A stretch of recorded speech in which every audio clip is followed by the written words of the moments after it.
बिस्मिल्लाहिर्रहमानिर्रहीम। अस्सलामु अलैकुम वरहमतुल्लाहि वबरकातुहू।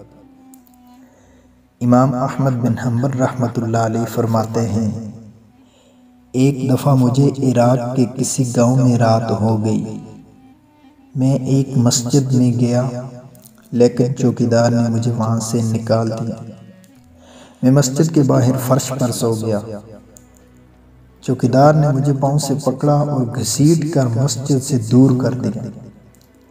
एक खुदा तरस आदमी मुझे अपने घर ले गया।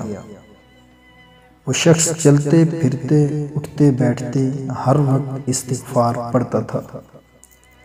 सुबह हुई तो मैंने उस शख्स से पूछा कि क्या आपको इस्तिग़फ़ार पढ़ने का कोई फ़ायदा भी हुआ?